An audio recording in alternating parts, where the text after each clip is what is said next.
হে ৰাইজ, কি খবৰ? খবৰ নিশ্চয় ভাল। আৰু আজি মিনি ব্লগটো মই ৰাতিপুৱাৰ পৰা আৰম্ভ কৰিছোঁ।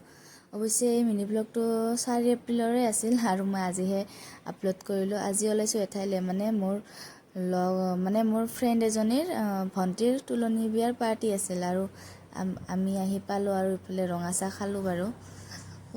বহুত দূৰৰ পৰা আহিছোঁ ন, ভাগৰ লাগিছিল। ৰঙা চাহ কাপ খাই বহুত ভাল লাগিল অৱশ্যে। আৰু ইফালে দৈ চিৰা খাই কইনা চাবলৈ আহিলোঁ আৰু কইনা ৰেডি হৈ আছিল লাহে লাহে।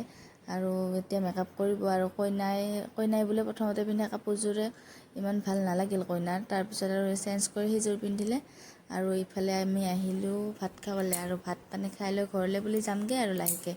তাৰপিছত ইফালে কইনাৰ বায়েক, ডাঙৰ বায়েক বাৰু, এজনীয়ে বায়েক। তাৰপিছত সিহঁতক বাই বাই কৰি আমি ৰিক্সাত উঠি ঘৰলৈ বুলি আহিলোঁ। আৰু ইফালে ইমান ধুনীয়া বতাহ দি আছিল আৰু চায়ে ভাল লাগিছিল ঠাইখিনি, সেইকাৰণে আমি ৰখি কেনে ফটো উঠিলোঁ। আৰু আমি ঘৰ আহি পালোঁ আৰু মই দেখিছেনে ৰাইজ, আইনাৰ সন্মুখত আহিয়ে মোবাইলটোৰ কেমেৰা অন কৰি লৈছোঁ।